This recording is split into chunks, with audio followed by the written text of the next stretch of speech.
We've all seen the typical Road to Glory series. You know how it goes. It starts off in high school, then a couple years in college, followed by a few years in the NFL, and then the story just ends. But today, we're gonna see what happens after the superstar athlete hangs up his cleats and picks up the headset. So get your popcorn ready as we take a 4-hour journey following one man through two careers, a player chasing greatness and a coach chasing legacy. This isn't just a football story. This is the journey from superstar to dynasty builder. Imagine being the top quarterback in all of high school football, with scholarship offers pouring in from every college powerhouse in the nation, and a straight shot to the NFL almost guaranteed. But instead of getting ready to go play for the college you've always dreamed of, you're packing your bags headed to basic training. Well, my name is Brian Cunningham, and unfortunately, this is my story. Growing up,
the first time I strapped on my pads, I was nervous as hell. I didn't know what I was doing, and honestly, I was pretty scared. But as soon as the whistle blew and I made contact, something just clicked. All that built up pressure, all that discipline, it just came pouring out of me. It was the first time I ever felt free.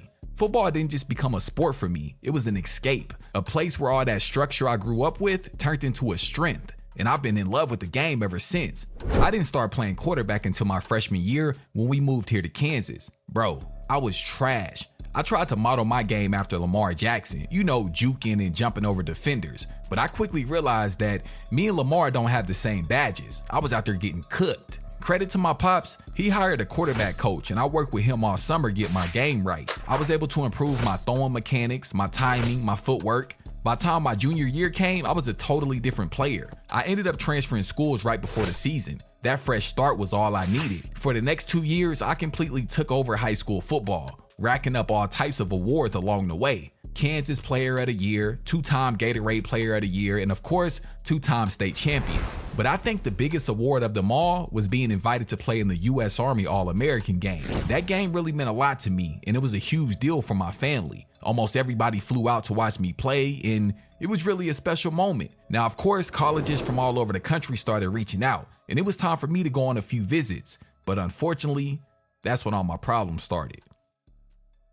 But Pops, I got offers from all the top programs. Georgia, Bama, USC. I mean, these are once in a lifetime opportunities. I can go pro, make some NIL money, change everything. The only school you going to is West Point. Every man in this family has served. The Army is where you belong, and that's where you're going to be. Besides, they have a team there just as good as Bama and USC. Pops, I respect the tradition, but I just want to build something different. Create my own path. And besides, the Army team is not on the same level as those other Power 5 schools. Don't no scouts go there looking for recruits. Son, I'm not listening to nothing you're talking about right now. You knew the plan was for you to go to the military before you even started playing football. We've already had this conversation.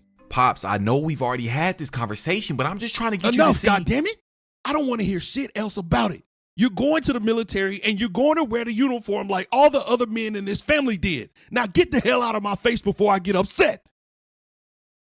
That interaction was an example of what me and my dad's relationship has always been.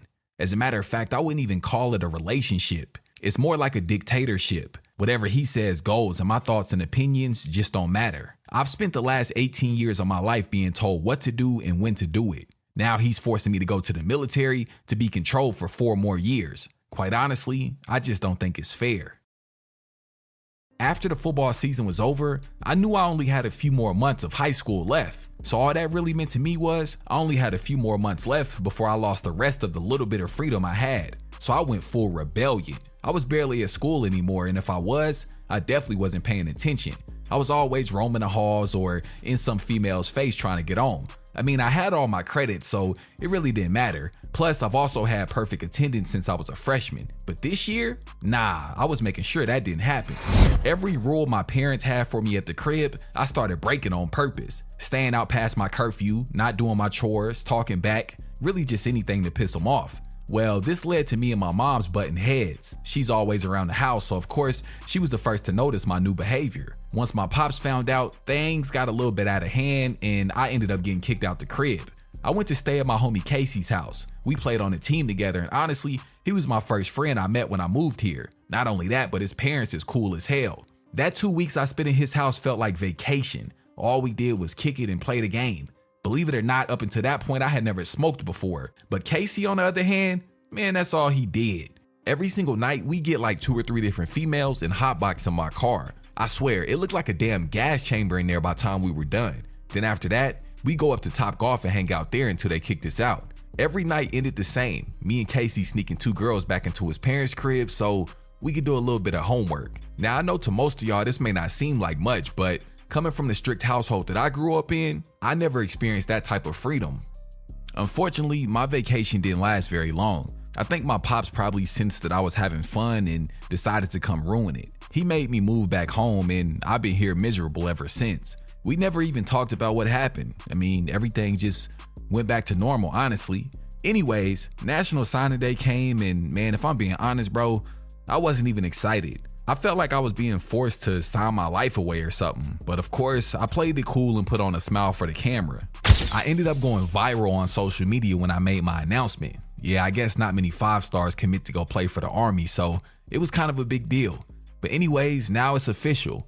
I'll be headed off to basic training next week. If I'm being real, I'm a little bit nervous and honestly, I really don't even know what to expect.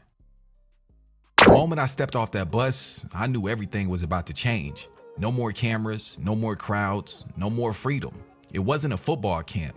Nah, it was basic training. The first thing they did was take us to the barracks to show us where we'd be sleeping at. It was basically just a big ass room with hella beds in it. I've never not had my own room, so I knew for a fact that would be something I couldn't get used to.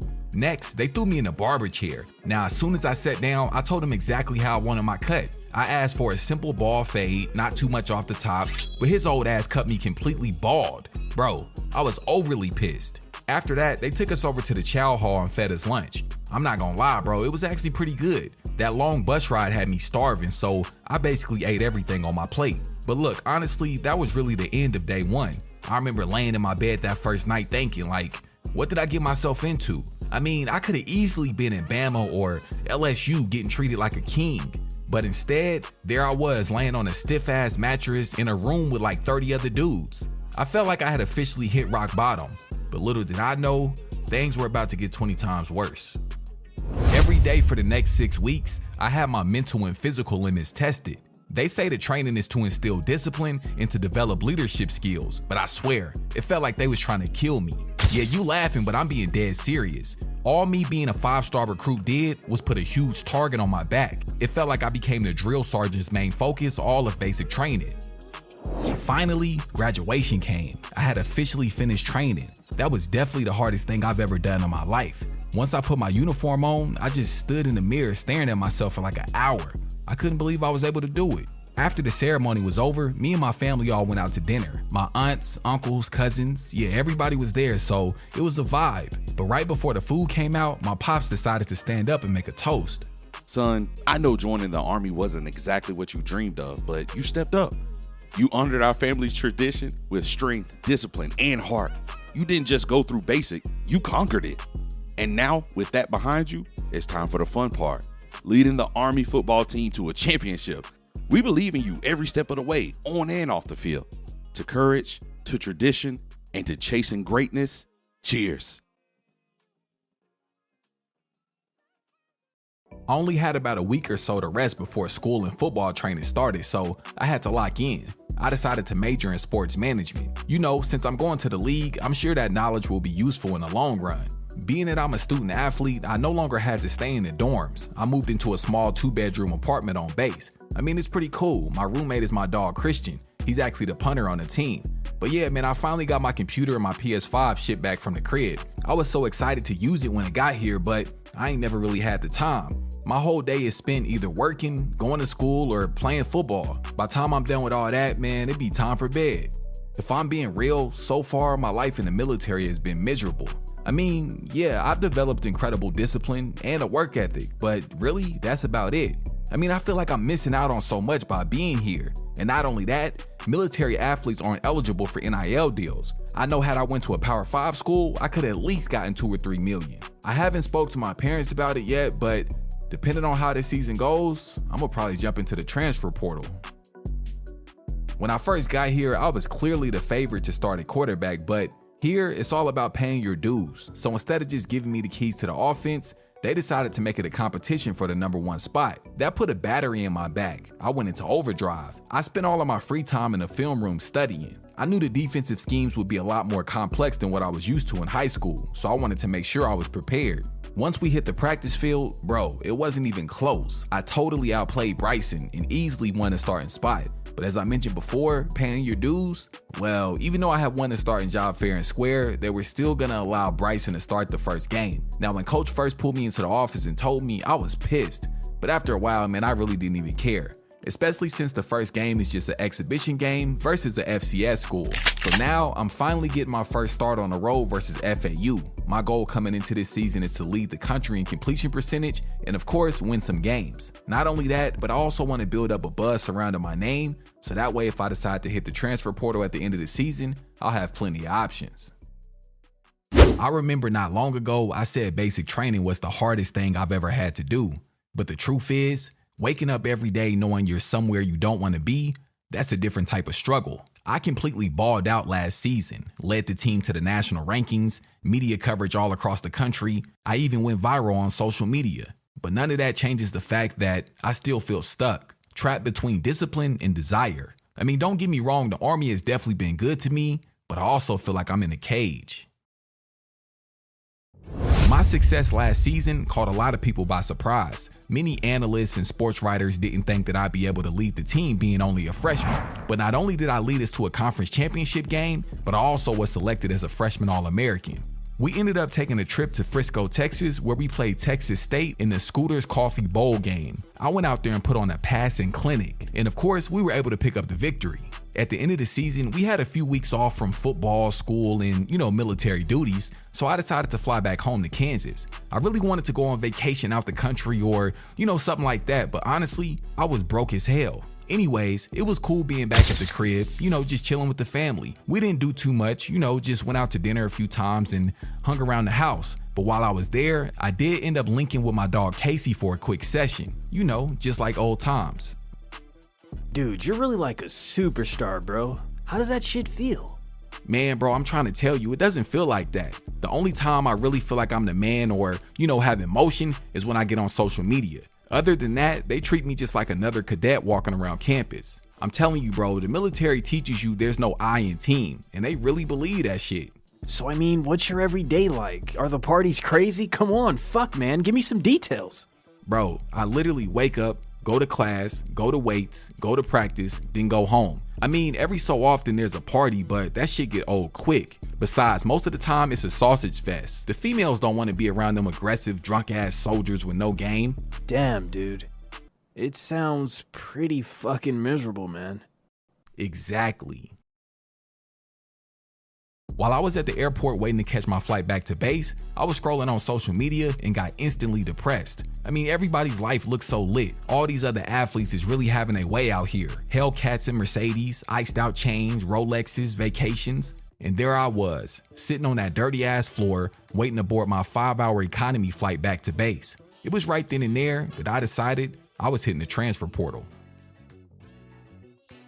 As soon as I got back to the crib, I immediately started plotting. I found out that the transfer portal rules for athletes in the military are a bit different. See, we're only allowed to transfer up until the end of our sophomore year. After that, we're required to serve the remainder of our contract in the military, which could be up to like 5 years. I haven't told anybody that I'm even thinking about transferring, so I ask that you don't tell anyone either. But what I do need from you is to comment down below what schools you think I should reach out to at the end of the season. Now, there's still a lot of work that needs to be done. I still got my whole entire sophomore season ahead of me. So if I'm going to keep my stock high, I got to go out here and ball out. And hopefully once it's all said and done, there will be a multi-million-dollar NIL check waiting for me at the end.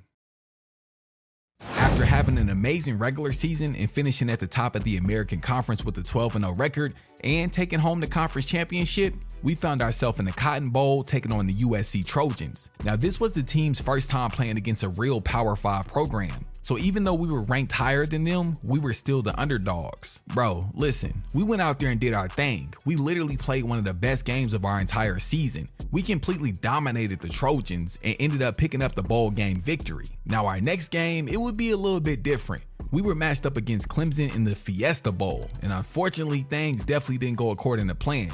Now, if I'm being honest, I feel like we beat ourselves. We had several costly turnovers. Now, we did have a few good moments, but all in all, it definitely wasn't our best performance, and Clemson was able to take home the victory, officially putting an end to our championship dreams. Over the course of last season, we became known as America's team. It seemed like the whole country was rooting for us to win, and yours truly was at the forefront of all the hype. Well, after that tough loss in the playoffs, the public was dying to know my story. You know, they just wanted to know more about me and where I come from. So I ended up doing a one-on-one sit-down with ESPN. Okay, so let me ask you this. What was it about the Army that made you come here? As a 5-star recruit coming out of high school, I'm sure you had plenty of offers from top programs and a lot of NIL money on the table. Why pass all of that up to play here at West Point? Wow. Yeah, that's a great question, but if I'm being honest, coming to school here was actually the plan well before I started playing football. Every man in my family has served in the military, so it's really an honor to be able to carry on that tradition. That's powerful, Brian. It's clear that this is about more than just football for you, so I have to ask, what do you hope to accomplish during your time here both on and off the field? Honestly, I want to leave a legacy of discipline, leadership, and accountability. Also, of course, I want to bring a championship to this program. Now, off the field, I want to grow into the kind of leader that my family can be proud of. You know, because one day football is going to end, but the kind of man that I become will last forever. After that interview with ESPN aired, my popularity skyrocketed. It was the first time the world had heard my story on a national stage. People from all over were surprised how selfless I was for passing up all that NIL money just to serve my country. I quite literally became an American Idol, but little did they know, behind the scenes, I was already meeting with coaches from major Power 5 schools and working on my transfer papers. These schools were offering serious NIL packages that would not only change my life, but my family's future forever. The public didn't know it yet, but my next chapter wasn't about sacrifice. Nah, it was about taking advantage of all the opportunities I had once turned down. Now that my mind was set on entering the transfer portal, the only thing left to do was break the news to my parents. Now initially, I thought about just telling them over the phone or, maybe calling them on FaceTime, but I knew that would make things much worse. So I just decided to catch a flight back home and break the news in person. I'm not sure if mom told you already, but I signed my release papers. I'm leaving the service. Release papers? You quitting just like that? Come on now, Pops, I'm not quitting. I gave it time, I served, but I'm not meant to live in somebody else's shadow anymore. It's just not what I want. You know what, Brian? I can't even say I'm surprised. Listen, Pops, I knew you would be upset, but all I'm doing right now is what's right I'm not upset, I'm hurt. You're breaking this family. You're turning your back on generations of men who bled for that flag. No, I am not. I'm just choosing not to bleed for your legacy. I want to build my own.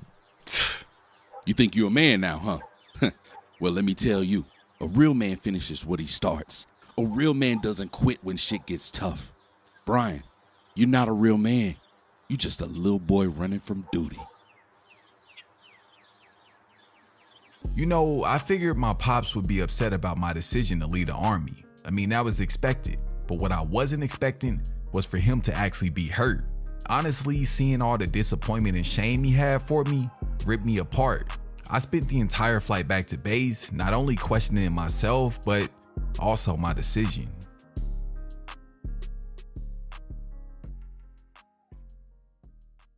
The LSU Tigers. Man, I love that program since I was a kid. It's just something about that purple and gold. But look, my decision came down to two teams, either the Tigers or Ole Miss. But listen, bro, the Tigers came with an NIL package that I couldn't refuse. So I made it official and signed my name on the dotted line. When I first got to campus, I had the mindset that I was gonna be focused and locked in. But after about 2 hours, all that went out the window. That was my first time experiencing true freedom, and I took total advantage of it. Parties, concerts, sex, drugs, alcohol, man, you name it, I was involved. I didn't go to class for at least the first 2 weeks of school, and I damn sure wasn't doing no studying. All that discipline I had as a child and while I was in the military was gone. Well, I mean, of course, that was just until football training started. Then it was time to lock in. I'll be real, when I first got to camp, I was completely out of shape, and I could tell that the coaches were disappointed, but it didn't take me long to shake back. The strength and conditioning here is extremely easy, especially compared to what they had us doing in the Army. Now the football aspect, yeah, that's totally different. I swear we worked on the same exact concepts over and over and over and over and over and over and over until it was completely impossible for us to make a mistake. Now I can see why this program has had the success it's had, because perfection is the standard. Coming into the season, the team wasn't ranked inside the top 25, and that's mainly because their record last season was 7-6. So we'll basically be starting at the bottom of the conference, but I can promise you we won't be there for long. Hey man, listen, my whole life just fell apart. I was chilling at the crib on the game when I got this text from my academic advisor. Then immediately after that, I got a call from the team's head of player personnel telling me to meet him at my coach's office, only to find out I've been suspended for the next 2 games and I'm not allowed to practice or travel with the team. Now this couldn't have happened at a worse time because our next game is against our rivals Alabama, and I just cracked the top 5 in the Heisman race. Brittany Myers. Yeah, I'm certain this is who set me up. We met at a party like my second week of being here on campus. After the party, we hooked up, and then a few more times after that. Look, a lot went on between us, and I'm not gonna get into it all right now, but I promise you, this situation is a whole lot deeper than it may seem. But just be patient with me. I promise I'm gonna fill y'all in on everything that happened, but right now, I gotta focus on getting back on the field. I spent the 2 weeks I was suspended getting high, working out, and watching film. Yeah, of course, I know I probably shouldn't be smoking, but growing up in a military household, I had to always be perfect or suffer the consequences. It was the same way while I was in the Army, and quite honestly, it's the same way playing quarterback. Well, that constant fear of failure and the need to be perfect has led to me having crazy anxiety, and the weed is really the only thing that seems to cure it. Anyways, I was finally able to rejoin the team. Luckily, while I was suspended, they were able to stay undefeated. I was given my starting spot back, but the coaches made it clear that I was on a very short leash. Look, I talked all that shit about wanting to serve my country and not caring about the NIL money in that ESPN interview, and the whole world loved me for it. Then, immediately after, I transferred here to LSU for millions, and everyone turned against me. Well, now with me getting suspended for this situation, I just became public enemy number 1. I can't afford any more mistakes on or off the field. I have to be perfect. We had just won the SEC championship with a huge win over Alabama. Next, we were set to take on Oklahoma in the first round of the college football playoffs. I was locked in. I was overly focused and ready to play. But a week before we were set to leave for the Orange Bowl in Miami, the news broke online. Once again, I got a call from the head of player personnel telling me to get to the coach's office immediately. But this time, it was a lot different. When I got to the office, he and the head coach were there, but also several detectives as well. I honestly had no idea what the hell was going on, but I would soon find out that my playing days at LSU were over, and I was facing criminal charges. Remember I mentioned Brittany Myers? Well, I think now it's time I go ahead and tell you a little bit more about her. Like I said, we met when I first got to campus and we instantly started vibing. She was cool as hell and she was fun to be around, but that's just it. She was a fun time, nothing more than that. Well, apparently in her head, we were something more. And well, yeah, things got extremely complicated. Look, I'm gonna be honest, me and Brittany hooked up a few times. Well, actually it was a lot more than a few times, but she did a lot for me. I mean, she was doing my laundry at one point. She'd come over at the beginning of the week and cook a few meals for me, because I was always eating out. And she even started doing my homework. But I was paying her for everything, though. Well, I mean, not with money, but you know what I mean. Anyways, look, I quickly became the big man on campus. Everybody knew me and everybody wanted a piece of me. Well, I'm man enough to admit that maybe I let the clout go to my head, and as a result, I started treating Brittany like shit. Not only that, but I also got into a relationship with Sammy. Well, one day Brittany popped up at the crib unannounced while Sammy was there. And yeah, it went all bad. I mean, the police ended up getting called, and I basically told them like Brittany had no business being there. Well, of course, she felt betrayed. I mean, she felt like I cheated on her with Sammy, and she was upset that I didn't have her back when the police came. Well, after that incident, we literally never spoke again. Well, fast forward to week 3 of the season, that's when Brittany went out for revenge. She went and told my professor that she was the one that was doing the majority of my homework, and she took all my online tests. Remember, that's what led to me being suspended those 2 weeks. Well, apparently that wasn't enough, because now, not only is she saying that I assaulted her, but she also leaked several pictures and videos online of me smoking weed. I was able to prove her assault allegations were completely false. I mean, the date that she said it happened, I wasn't even in the state of Louisiana. The team had to stay an extra night in Mississippi after the game because of the weather. Now, the pictures and the videos, that was a whole nother story. I guess I probably could have said it was AI, but I've never really been a type to lie. But look, between the cheating on the test, the assault allegations, and the weed, the coaches felt I had become a distraction and an embarrassment to the program. I took full responsibility for my actions, and in the end, I was dismissed from the team. Sammy and I packed up a rental with all my stuff and hit the road. My face was all over the news and my name was in the headlines, especially there in Louisiana, so I didn't even try to go to the airport. Instead, we drove 11 hours back here to Wichita.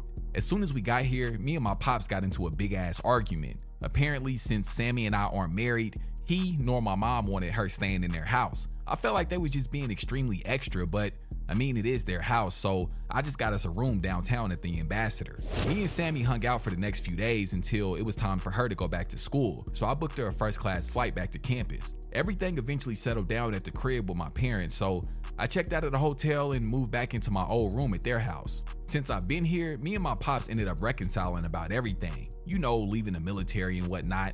We've also had several conversations about my current situation. I told him I wasn't sure what my next move was gonna be, in regards to either going back to college for my senior year or declaring for the NFL draft. Well, one day while we was chopping it up in the backyard, he gave me some of the best advice I could ever ask for.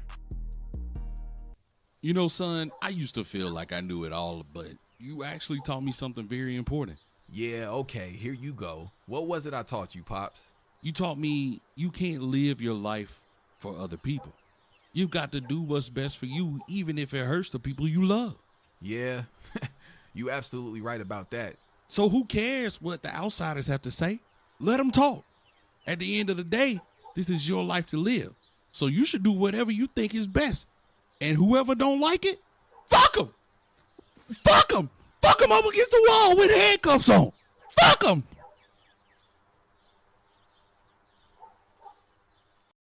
After all the criticism I got for leaving the military and getting kicked off the team at LSU, I'll be honest, bro, my confidence was shot. But that motivational speech I got from my pops put me right back in the game.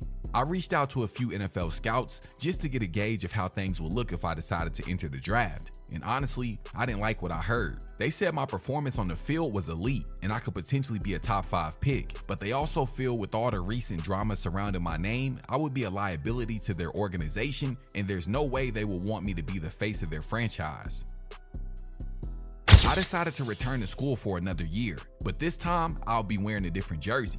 Maryland University is my next stop. They have a really good program, and with them being in the Big Ten Conference, I'll still have a chance to play against some pretty tough competition. Bro, look, how I see it, all I have to do is stay out of trouble for the next year. Then I feel like my draft stock will shoot right back up to where it belongs. I can't afford to have my name in the headlines for anything other than sports, so I plan on going back to living how I was when I was in the military. Nothing but school and football. My name is Brian Cunningham, and I just got hired as the head coach of the Wichita Tech flight. I'm a brand new coach with a brand new vision. No reputation, no safety net. Just one chance to build something real. Get ready to see it all, from post-game press conferences, in-home recruiting visits, team meetings, and player backstories. This isn't just your typical dynasty. Nah, this is Road to Glory, head coach edition. So fasten your seatbelts as we prepare for takeoff. Welcome to the flight. Alright, so to start the day off, I have a couple interviews set up with a few local news outlets and the school's media team. Now these normally don't last too long, they just want to be nosy and figure out anything they can about me and the team. So I'm about to go knock these interviews out real quick and then we can get on with our day. Okay, so, everyone is so happy to have you here, and we really want to get to know you. So, maybe tell us a bit about your football background or something?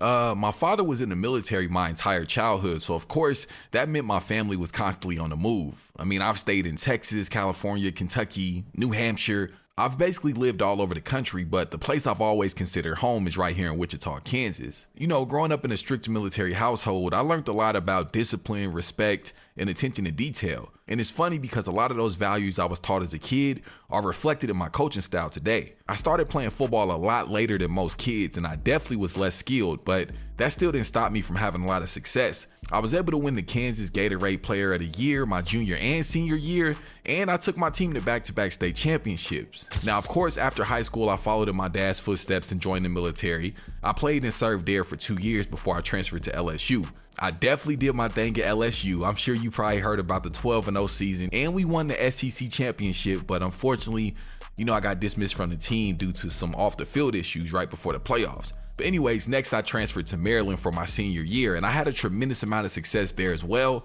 I was able to raise my draft stock that year, and I really showed scouts what I was capable of. Now, I ended up getting drafted in the second round of the draft, and I went on to play 5 seasons in the NFL before I suffered a career-ending injury. So yeah, at 26 years old, I found myself in a tough spot. The game I loved my entire life was suddenly gone, and if I'm being honest, I felt lost. Football has always given me a sense of purpose, and if I'm being real, it became a large part of my identity. It was a point in time that without football, I really didn't even know who I was. So yeah, that's when I realized I could still be a part of the game. I just had to change my role. So I went back to the one place that shaped me before football ever did, the Army. But this time I didn't return as a player, but as a coach. More specifically, I was the offensive coordinator for the Army football team. Yeah, man, it all felt full circle. The discipline, the structure, the attention to detail, like I mentioned before. Everything my father in the military had instilled in me as a kid had now become tools for my success as a coach. So yeah, I spent about 4.5 years in that offensive coordinator position, and honestly, I would say I played a key role in Army's resurgence in college football. So now that all my morning meetings and interviews are over, I can finally head over to my office and start some work. But look, my office is way on the other side of campus, so I figured while we walk over there, I could tell you how I ended up back here in Wichita and everything that went into me landing this job. The city of Wichita's population has been growing at a steady rate over the past 10 years. This growth has brought thousands of new jobs and businesses to the city and the surrounding areas. Well, with that momentum comes new demands. A larger population meant greater needs for education and local opportunity. Wichita was no longer just growing, it was evolving. Rather than send all that talent somewhere else, the city decided to invest in itself. Plans were approved, funding was secured, and the creation of Wichita Tech was underway. Now, at the time of the announcement, Sammy had just given birth to our son, and I was still getting settled into my role as an offensive coordinator for the Army. Things were going good, and honestly, I was proud of everything I had accomplished in my life, but I knew I still wanted more. Over the course of the next few years, I kept an eye on the progress of the school being built and any news about the athletic program. It was really quiet there for a moment, but as soon as the job opening was announced, I jumped right on it. Now, of course, Sammy and I had plenty of discussions about it. Moving from New York to Kansas is a huge change within itself. Not to mention we'd be leaving behind everything that we have built over the past few years. Well, in the end, Sammy was all for it. She gave me the okay to go ahead and apply for the head coaching position. For the next few weeks, I was back and forth from New York to Kansas for in-person interviews. I swear, I've never flown that much in my life. I felt like I was on the plane more than I was at home. The interview process was strenuous. I had to give several different presentations about my experience, my coaching ideology, and my goals for the team. Not only that, but the incident I had in college kept coming up, so of course I had to explain that several times as well. But I understood all their concerns because not only would I be a first-time head coach, I'm still also extremely young. In the end, it came down to me and one other candidate, and obviously I got the job. I'll never forget I was at home mowing the lawn when they called and told me. The next day, Sammy and I jumped on a private jet the team sent out, headed to the university for my new hire press conference. I finally made it back to my office, and quite honestly, this place has become like a second home for me. There's been nights I ended up not even going home and falling asleep right there on the couch. Now, of course, I imagine the more success I have, the bigger my office will become, but for right now, this is what I'm working with. I had Sammy come through and decorate the place, and I think she did a pretty good job. Anyways, everyone knows the most important part of building a successful program is recruiting. Schemes can be drawn up, playbooks can be adjusted, culture can be preached in every team meeting, but none of that matters if the talent isn't there. And at a brand new program like this, talent just doesn't show up because you exist. You have to convince these kids to believe in something that hasn't even been proven yet, and well, I found out the hard way that that's easier said than done. Hey Tyrone, this is Coach Brian Cunningham with Wichita Tech University. And listen, I just came across your highlight tape on Huddle and I was blown away. What would it take to get you down to Kansas for an official visit? Tyrone? I realized quick that I needed to change my approach. These new 5-star athletes are divas, and they know with NIL now being a thing, they're in charge. I figured if I was gonna land the top recruit, I would have to go get them from their front door. And well, yeah, that didn't work out either.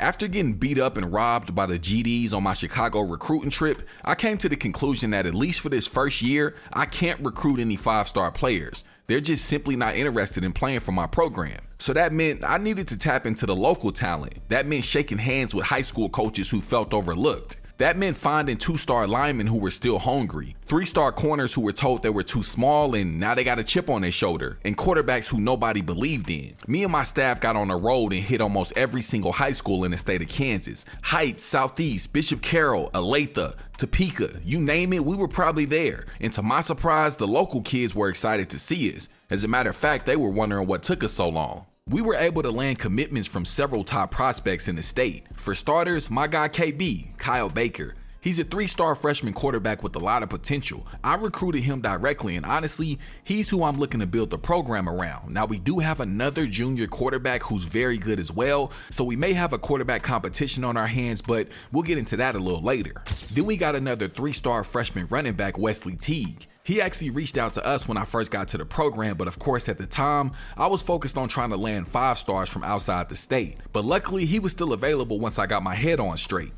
Jaden Bowie, lockdown freshman cornerback, here with us as well. Now, my defensive coordinator was able to secure his commitment, and I believe he's gonna make a lot of plays for us this year. He's extremely athletic with a lot of potential, but we just gotta make sure he keeps his head on straight. Yeah, man, we're gonna get into him a little later, but this guy is a loose cannon. So right now, I'm just taking a little bit of time to look over our program grades. Now, these grades are very important because this is what all the recruits see each time we reach out to them. Now, of course, since we're a new program, some of our grades are pretty low, but as we start to win and, make more progress, they'll start to improve. Now, championship contender, they have us rated at a D+. That's expected. Program tradition, we are just opening, so it's at a C-. Now, campus lifestyle, that is at an A+. And what can I say? I mean, Wichita, Kansas, it's a beautiful place, man. Now, pro potential, that's very important. We got to work to get that grade up immediately because, what athlete doesn't want to go pro? Brand exposure, we're currently at a C+. Right now, we have a lot of local sponsorship opportunities for our athletes. Academic prestige, we're currently at a B. And athletic facilities, we're at an A+, of course, because everything here is brand new. So I know you want to see what our current roster looks like, but I'm going to wait until after the spring game to show you because I know several players are probably going to jump into the transfer portal. But those 3 freshman players and a few others are who I'm looking to be the cornerstone of this program. I figured if we can build around them, we'll be in pretty good shape. Anyways, let's go ahead and jump into the spring game. So we are here at the spring game, and as you guys can see, it is a completely sold out crowd. Our fans have shown up and shown out. I definitely appreciate it, especially being that we are a brand new program. All that support definitely matters. Now, of course, this is just a spring game, so it does not count, but it does count because there is a lot going on behind the scenes. We have a quarterback battle and a running back battle. So on the field right now, we have our upperclassmen. We got quarterback Tyler Olsen. He is the senior. And we also have our running back Spencer Strickland. Now, seniority rules, so basically our upperclassmen are going to, Spencer Strickland striking early with the first touchdown in Wichita Tech history, bro. Wow, man, you just love to see it. Look at the fans, look at the stadium, look at the atmosphere. This has to be a sign of good things to come.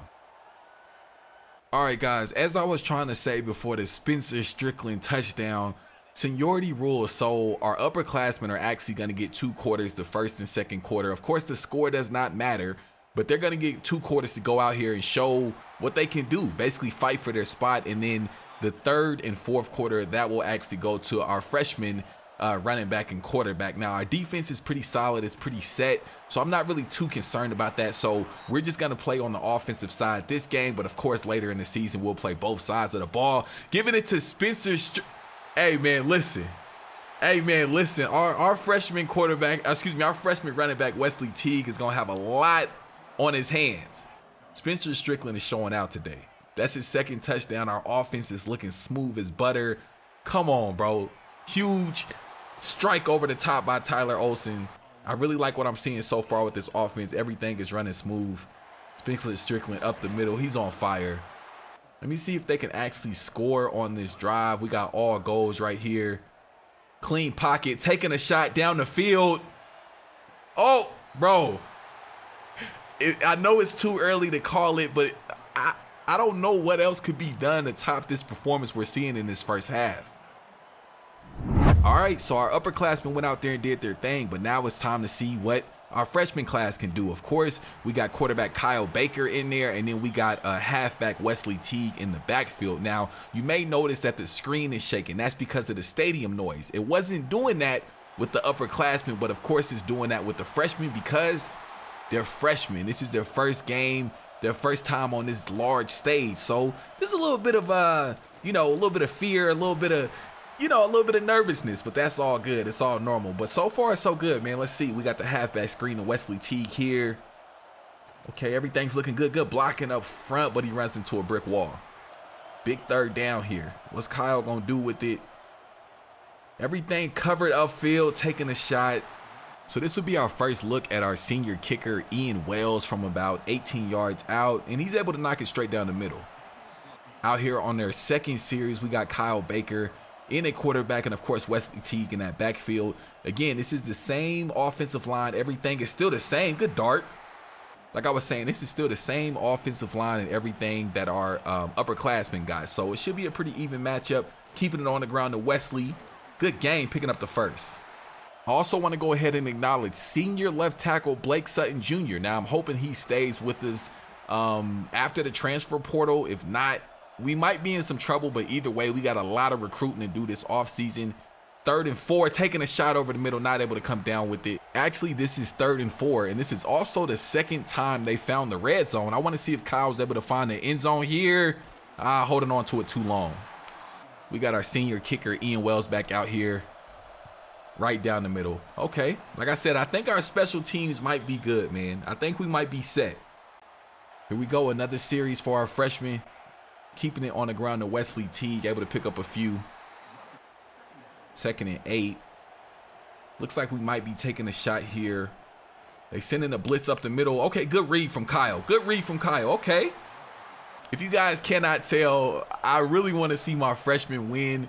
These are guys that I personally recruited. These are hometown kids. I really want to see them have a lot of success on this team, man. They kind of got a special place in my heart, if you will. Kyle with the check down. Good read. Let's go. 1st and 10. Right inside that red zone again. Keeping it on the ground to Wesley. Able to pick up a few. Okay, let's see. I like what I'm seeing. We got 3rd and 6 right here. Can they find the end zone? Can my freshmen find the end zone? Kyle holding on to it. Taking a shot. You got to come down with that. So yet another trip to the red zone, and our freshmen will walk away without a touchdown. Now, of course, that pass should have been caught, but as a quarterback, you got to kind of take responsibility for everything. So we're back out here with our freshmen. Kyle taking a shot down the field. Good placement. Got to hang on to it. So obviously, guys, we got a lot of recruiting to do, especially at our receiver position. Kyle taking a shot again into double coverage. that was not the best read. And unfortunately, that's actually going to be the last offensive series for our freshmen, the end of our spring game. And I think it's kind of clear who the starters will be going into this season. All right, so now that the spring game is over and the transfer portal has closed, we can get a pretty good look at what our offense is going to look like going into the season. Now, overall, they got us ranked to 57, bro. 57 overall as a team, 59 on our offense and 56 on our defense. Now, based on the spring game, our starter going into the season will be senior quarterback Tyler Olsen. As you guys can see, I have Kyle Baker currently redshirted, but I'm not sure if that's going to stick. You guys might see a conversation with him next episode. Anyways, switching over to our halfback again, based on the spring game, man, we got our junior Spencer Strickland. He's actually going to be starting going into the season. Wesley Teague is there as well, but I think we definitely going to kind of go maybe like a two-man backfield. That way we can get our boy Teague a few reps as well. Now, taking a look at our receivers, we got senior Demetrius Williamson, who's a funny looking fella if I do say so myself. He's actually our top wideout. He's sitting at a 77 overall, and he has an 84 catching, 90 acceleration, and an 87 speed. Now, under him, we got Javion Foreman. He's a junior, same exact speed, but overall, there's a huge drop, and it only gets worse from there, man. 66, 66, 63. So, yeah, man, not looking too good. Jumping over to our tight ends, it gets even worse. We got Scott McLawler at a 69, Alex 65. It's just all bad right now. So we got a lot of work to do, guys. Just bear with me, man. Like I said, we are building a powerhouse, and a powerhouse doesn't get built overnight. Now, on a bright note, we got Kalen Franklin, our right tackle. He's actually only a junior. He's sitting at a 76 overall. So, like I said, that's one bright note that we can speak on. Jumping over to our left guard, we got DeMarcus Perkins. He's sitting at a 75 overall. So things are looking pretty good up front.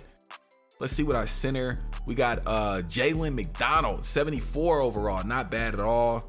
At right guard, we got my boy Max McClure. And then at right tackle, yes, my boy Blake Sutton. He actually did stay down with us from the spring game. Remember, he was our only impact player on our offense. Now, jumping over to our defense, I mean, it's just decent. You know what I'm saying? It's just decent. We got some guys with some potential, but either they're all super old, like damn near about to graduate next week, or they super trash. You know what I'm saying? So, hey, man, we got a lot to work on. Looking at my boy Tajay Coles, he is actually an impact player over on our defense. He has an 83 speed, 87 acceleration, so that's pretty damn good.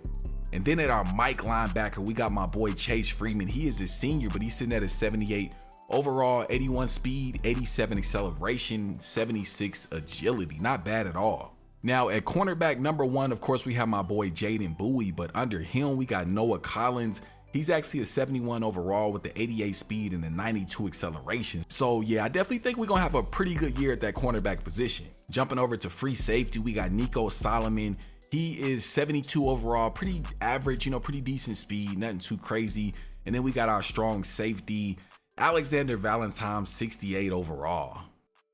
The season kickoff is right around the corner, so there's not much time left, but there's still a lot of work that needs to be done. On the next episode, we'll be having some tough conversations with a few players about redshirting, setting up our recruiting board, and kicking off the first ever season here at Wichita Tech. There's a lot to be excited for, so if you haven't already, go ahead and smack that subscribe button and make sure to turn on your post notifications. That way you don't miss an episode. Now, Sammy made hot dogs and green bean casserole, so I'm about to go ahead and leave so I still have time to swing by Chick-fil-A. I'll see y'all boys on the next one.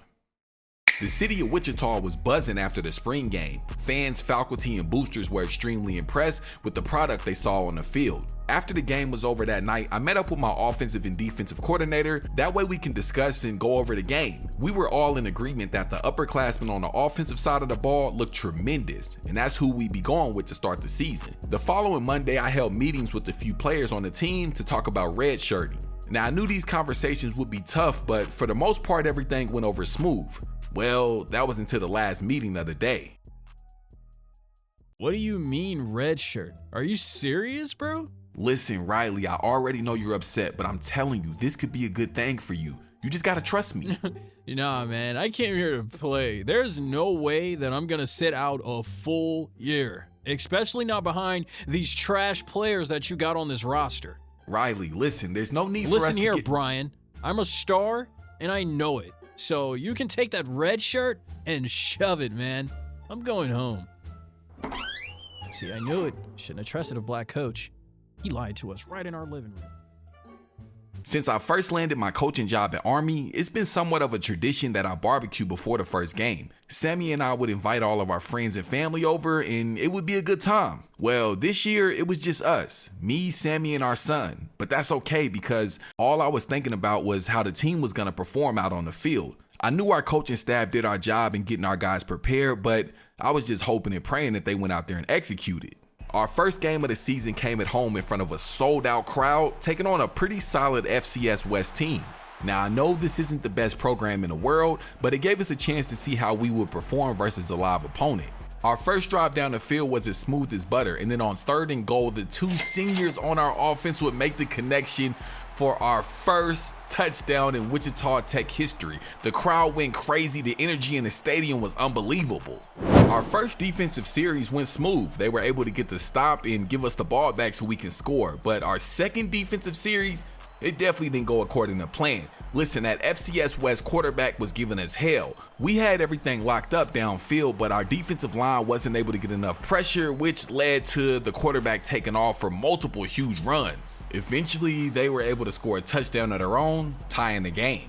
With just 7 seconds left in the first half, I decided, you know what? Let's play aggressive. Our senior quarterback, Tyler Olsen, stepped up in the pocket and found our senior receiver, Demetrius Williamson, for a 75-yard touchdown. That touchdown gave us the lead going into the second half.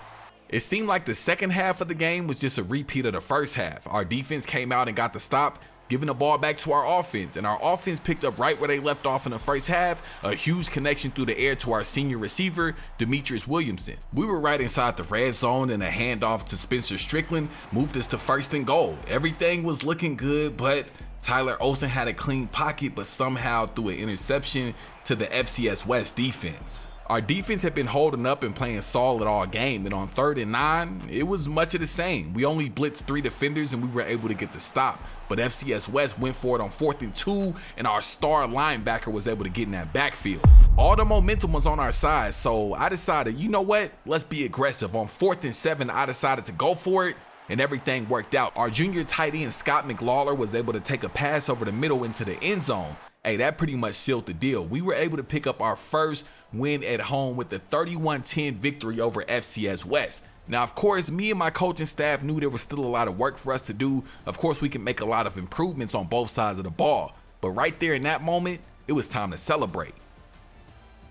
After the game was over, of course, I went to go speak to the media. I'll be honest, man, it all felt so surreal. For years, I was in the background as the offensive coordinator at Army, drawing up plays, watching film, and letting someone else stand at the podium. But now, all the cameras were on me. I drove home that night in complete silence. I kept replaying every call, every first down, every turnover in my head. I felt like I was going crazy trying to think of ways we can get better. But when I made it to the house, I was greeted by a surprise. Sammy went out and got desserts and champagne to celebrate my first win as a head coach. I tried my best to play it cool, but deep down inside, man, that meant everything to me. After spending about 2.5 minutes in the bedroom, I went out and sat by the pool. Normally, I would never get online and read the posts and tweets, but this time it was a little bit different. I just had to know what the people were saying, and to my surprise, it was all good for the most part.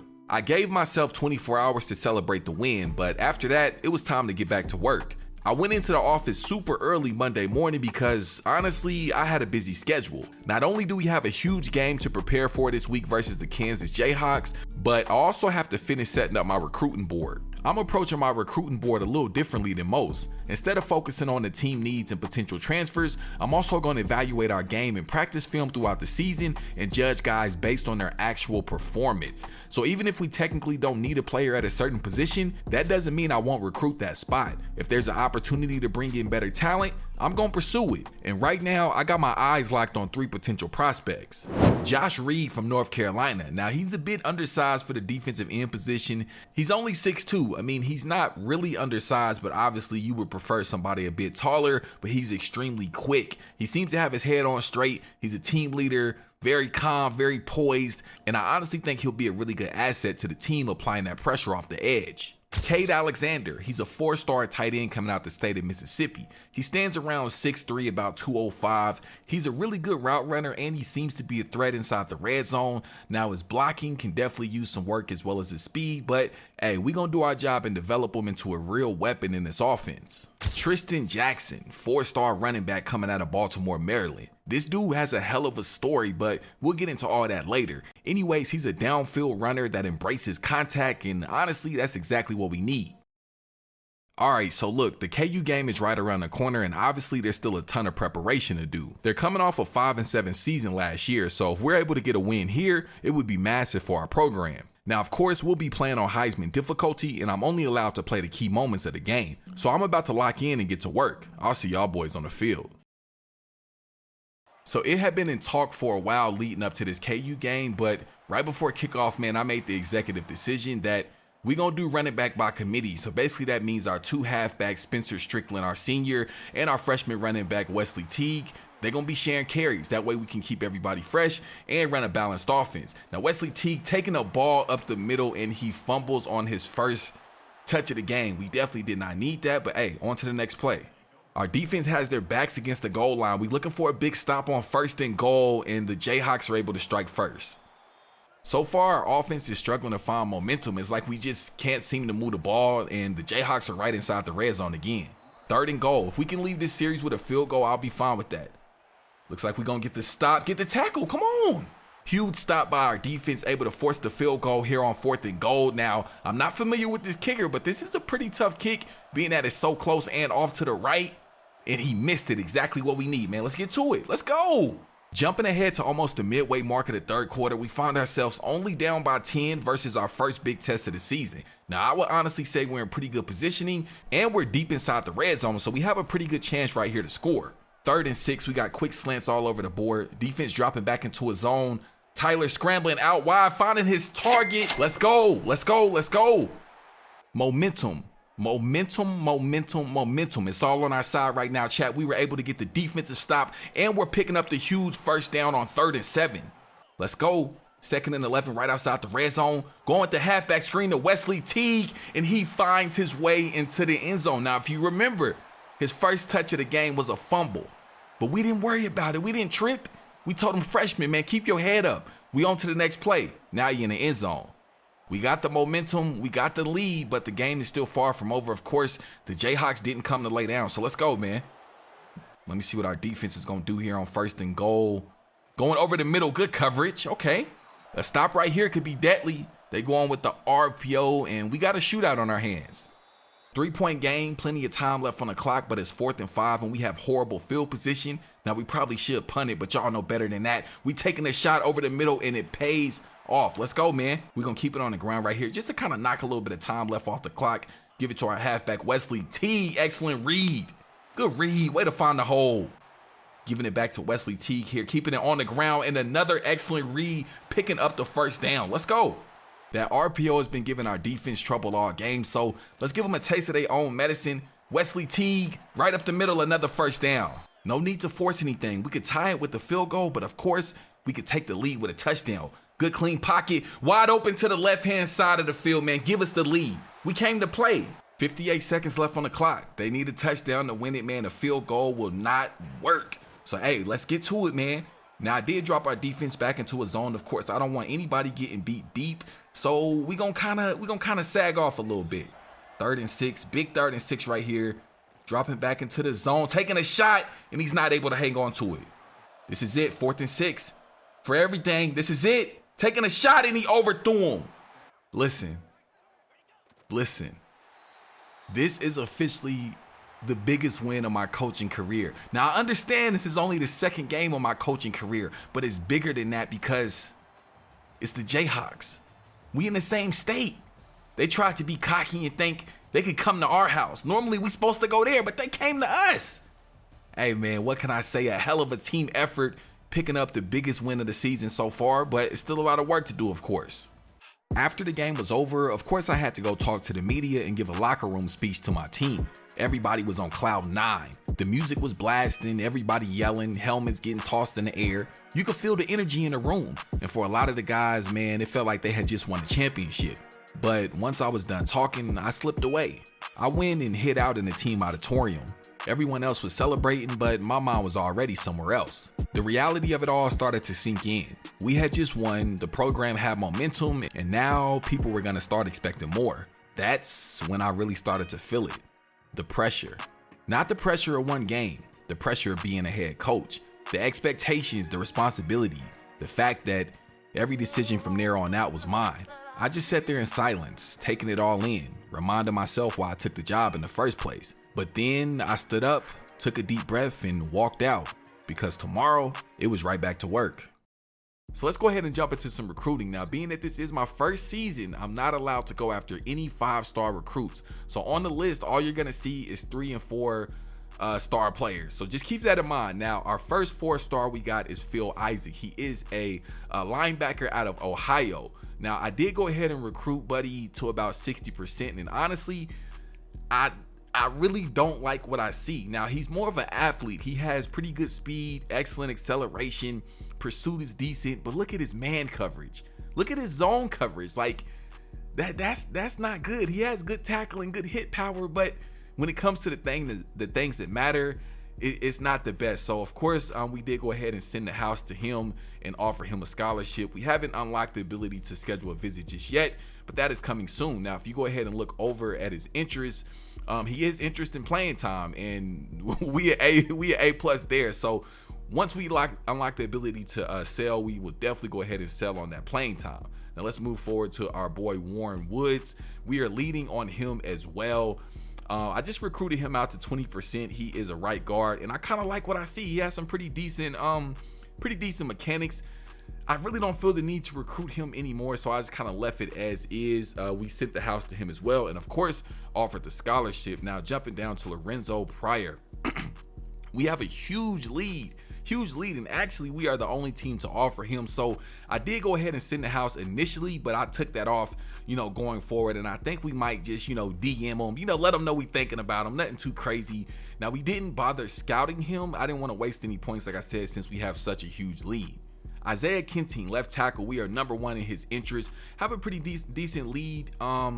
We did go ahead and send the house to him as well. I think I think we'll probably keep that as is going into next week. We'll keep the house sent on him. And then we have right tackle Arthur. Now, we have a huge lead on him as well. As you can see, we're the only team to offer him a scholarship up until this point. Let me see. I think we'll probably just shoot him a DM. You know what I'm saying? There's really no need to send the house at this point, being that we're so far ahead of everybody else. Now, guys, the one thing I want you guys to keep in mind is I am literally a first-time head coach. Not even just role playing, but like, this is my first dynasty ever. So if I'm making some mistakes, let me know down in the comments, but kind of take it easy on me, because I literally am doing all of this for the first time. So I could be wrong with some of my strategies, or I could be right, but let your boy know. Now, we jumping ahead to my boy Carl Irving. He is a defensive tackle. We scouted him out to 20%. Pretty decent from what we can see. The little bit that we can see, he's pretty decent. You know what I'm saying? Good power moves, good finesse moves, and looks like decent speed. Now, recruiting, we did just go ahead and we sent them a DM and we offered them a scholarship. We have a very, very slight lead against Northwestern, so I think we'll keep that as is. Now, jumping ahead to our strong safety, Brendan Griffin. Now, we have a pretty nice lead against Wake Forest. Of course, we offered them a scholarship, but we have actually unlocked the ability to schedule a visit, so we are actually going to go ahead and get that set up right now. Looking at the teams that we can schedule a visit on, initially I was thinking Sam Houston, but they are actually sitting at 3-0, so we're gonna schedule them on a bye week. I'm just joking. We are actually gonna schedule them versus New Mexico State. They sitting at 0-2, bro. So we're gonna go ahead and get that scheduled, and we are going to, I guess, what should we do? What should we pitch to him? I don't really know what he cares about. Obviously, we have pro potential, but it's only at a C-. Let me see. I really feel like he doesn't care about campus lifestyle or any of that. So I think we're probably just gonna pitch maybe playing time to him. I don't know. Like I said, it's my first time, chat. It's my first time. So am I supposed to go with, you know what I'm saying? I don't know. But we just gonna see what happens. So we got a visit scheduled out for him. And again, I'm gonna say it one more time. It's my first time doing this. So I'm a first time head coach, bro. So bear with me. Anyways, jumping ahead, we got we got Buddy. I don't know how to pronounce Buddy's name, but as y'all can see, we have a huge league over LSU, man. Them boys don't want no smoke, man. LSU, Alabama, man. Them boys is, no, I'm just playing. But anyways, we got a pretty decent lead. All we did was offer him a scholarship, and of course, we sent him the house. So we are gonna keep things as is there. Now jumping down to Lester, not Lester from GTA. This is Lester Mitchell. Pretty good, decent lead over Oregon. As a matter of fact, they just fell down. Of course, we offered him a scholarship, and we actually recruited out to 40%. Now, excuse me, he is a linebacker, and he has some pretty decent mechanics. Look at his man coverage, his zone coverage, decent speed, good acceleration. So I like what we have there. We did go ahead and send the house. We will keep that as is. Jamerson Winky. Now, we are trailing Georgia right now. They haven't offered him a scholarship. So let's see. He's a thumper too. He be thumping. His tackling is decent. Man coverage is decent, but his zone coverage is amazing. I think we actually gonna go ahead and put some. We gonna wait. And the only reason we gonna wait before we do anything with him is because, oh no, we don't want to exit. We got our boy right here, George. Now with George, we did actually unlock the ability to, schedule a visit or, even do a pitch or a hard sell. You know what I'm saying? So we're actually just gonna go ahead and schedule a visit. Let me see. He's interested in brand exposure. Let me see. Okay, stadium atmosphere. He does not care about that. So yeah, let's go ahead and schedule a visit for George. And I think honestly we'll go ahead and have him come when we play New Mexico. And let's see. I guess brand exposure, to be honest with you. Now again, Chad, if I'm doing something wrong, let me know, man. I'm trying to do what I can, you know what I'm saying. Anyways, so yeah, we got George scheduled and set for a visit, so we should be seeing him in a few weeks. And like I said, we are going to go back up to Mr. Winky and do a little bit of something with him because we're in second place right now to Georgia. So let's just keep it pushing. We got Christian Schwab. Now, again, we do not need any receivers on our roster at this moment, but as I said at the beginning, I'm not necessarily recruiting based on current needs. I'm recruiting on future issues, if that makes sense, because our receivers, we got one good receiver on our roster right now. He's really good, but he is a senior. So right now we have Christian Schwab. We are in third place with him. Let me see. All we did was just offer Buddy a scholarship, and we're in third, so that's actually pretty good. We got him scouted. Not great speed, but his route running is actually really good. Acceleration seems to be pretty good, but his catching is horrible. So we are actually just gonna leave Buddy where he's at. We're not even gonna waste too much time with Christian because he can't catch worth a damn.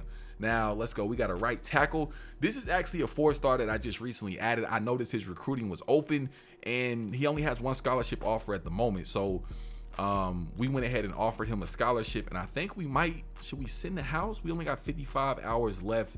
Let me see. And I think we have another right tackle already, right? No, right here. Let me see, where are we at with Arthur? Yes, we just gonna offer Buddy. We not really too much worried about Buddy. We just gonna offer him. That's all we gonna do. We gonna offer him because we got another right tackle. We already number one on this list, but he's a 4-star, so I think we should do a little something. Should I scout? What should I do? As a matter of fact, what we gonna do is we just gonna DM him. We gonna shoot him. No, what we gonna do? We gonna search his social media.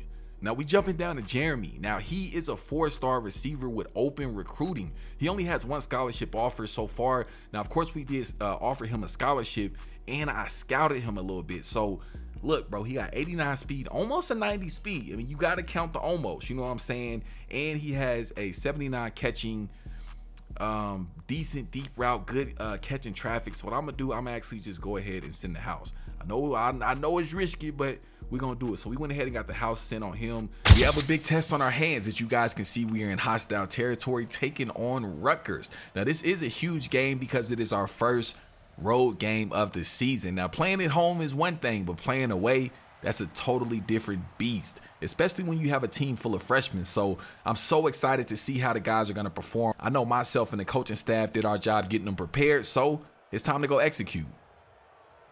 Just like before, we're only playing the key moments, and of course we are playing on Heisman. Looks like our first time out is on 3rd and 9. We need a big stop here. It looks like they're going for it on 4th and 3. Good pressure up front.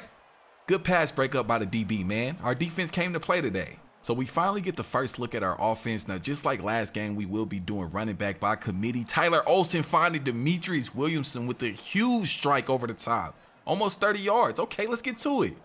Like I said, we are doing running back by committee. So we started the game off with our senior Spencer Strickland. But as you guys can see, Wesley Teague is in there now. Tyler Olsen finding the tight end wide open over the middle. Let's go. Looks like we moving the ball with ease, man. Keeping it on the ground. See what Wesley's going to do with the good spin. Got to protect that ball, though. Okay. Hughes 4th and 3. Now, this is a questionable play call, but I play aggressive, man. We inside this red zone, and I'm ready to take some risk. Tyler Olsen. Okay, turn up field. Way to pick up that first. Let's go. Right inside this red zone, 2nd and goal. Let's see if we can capitalize with the amazing field position. Sending pressure, taking a shot. Able to score the first touchdown of the game, man. Hell of a read by Tyler Olsen. We're off to a hot start. I like what I see. Our defense has forced a huge 3rd and 15, so if we can get them off the field right here, we can definitely steal all the momentum. Good, clean pocket. Where the hell is Chase going? What is he doing? 3rd and 3. Another huge 3rd down. Let me see. Let's see if we can get them off the field or at least force them to kick a field goal.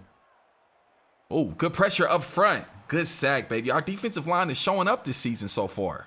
Now, our offense is looking at a huge 3rd down. We got just over a minute left here in this first half.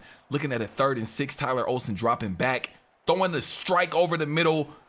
I thought he was finna score, man. It's looking good. It's looking good. Here we go. 1st and goal. We got Spencer Strickland in the backfield. We're going to keep it on the ground with him, see what he's able to do with it. And he will go into the end zone completely untouched. Now, before y'all say anything, I'm going to just go ahead and show you we are playing on Heisman. It's not like we playing, Michigan or LSU or Alabama. We're playing Rutgers, and we doing pretty good, man. Give your boy some credit, okay? Damn. Our defense got to stop giving us the ball back. Now, we're going to go ahead and attempt this 32-yard field goal. Let's see how it goes. It's got the length, but it's far right. I feel like that definitely should have been makeable.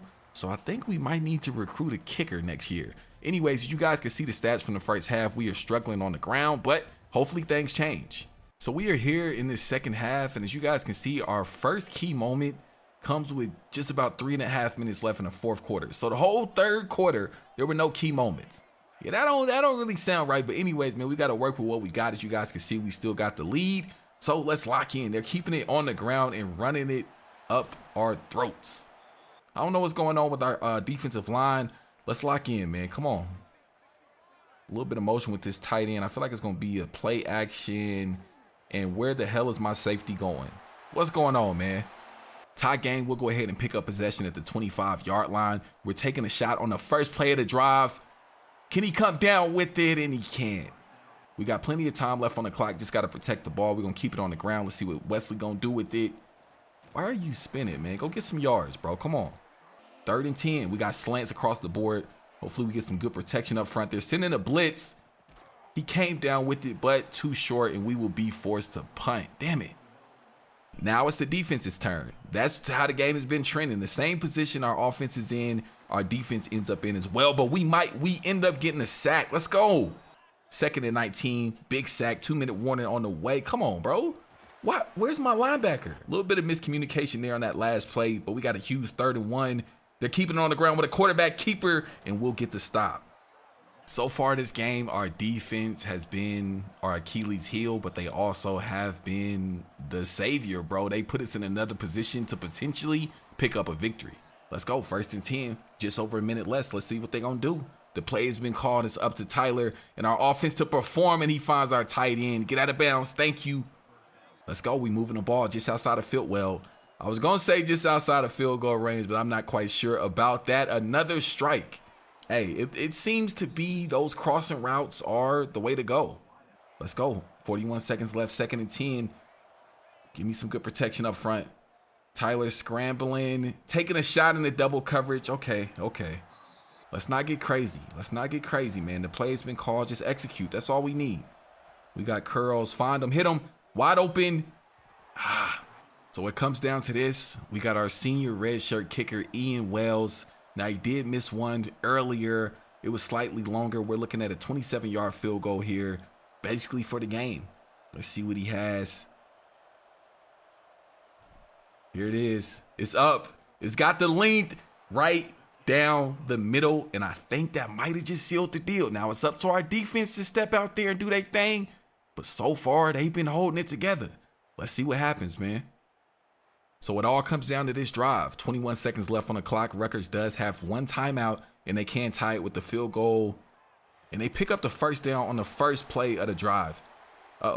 Yeah, so it looks like they actually decided to use their timeout. Now, the clock would have stopped until the ball was set, but I don't know about that decision using that timeout so early, but it's all good. 16 seconds left. No timeouts. This is it. He just got rid of it. Let's see, man. 12 seconds left.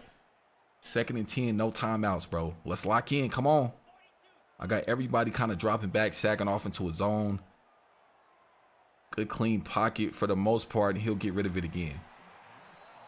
3rd and 10, 7 seconds left. I think this might actually be the last offensive play for them. Good pressure up front. We're getting good pressure, and that'll do it. That will do it. Wow. What a crazy game, man. We came in, we fought hard, and we will pick up the victory on the road, taking on a pretty solid football team, but most importantly, improving our record to 3-0 on the season. Now, I know a lot of people weren't expecting this. If I'm being honest, I didn't even expect this, but what can I say, man? We stepped up, we made plays, but there's still a lot of work to be done. We had just beat Rutgers on the road and improved our record to 3-0 on the season. The energy surrounding the team was high, and you could tell that the guys had finally bought into the message us coaches had been preaching all summer. Before the plane took off back to Kansas, I checked my phone and couldn't believe my eyes. Wichita Tech football had gone viral. SportsCenter, CBS, and several other major platforms were talking about us. Now, I've never been one to drink my own Kool-Aid, but in that moment, I couldn't ignore it either. What we're building here is real, and for the first time, it seemed like everybody else was starting to notice. As soon as we landed, it was right back to work, but this time, it was a bit different. I had to attend a banquet hosted by the university for our sponsors and donors. From the outside looking in, you probably just think it was a dinner full of rich people, but nah, it was way bigger than that. These are the people who fund the NIL, so without them, there's no real shot at us competing against bigger programs or bringing in top recruits later down the line. So for me, every handshake mattered, every conversation mattered, every moment in that room mattered, because the more they believed in me and the vision I have for this program, the more they'd be willing to invest in what we're building. During the Rutgers game, I noticed a few of our guys were extremely tired and out of breath. Well, I strongly believe that fatigue will make cowards of us all, and I wasn't about to potentially lose the game because we were out of shape. So I took the players out to the soccer field for a workout I like to call the 4th quarter push. For this workout, the guys will take a sled with about 30 pounds stacked on top and push it 30 yards up the field. Then once they hit that 30-yard mark, the next player will step up, take the sled, and push it back down to the end zone. I also had the staff put trash cans out at the 15-yard line in case anybody had to throw up. Of course, I know the guys probably hated me for this workout, but I refused to let us beat ourselves.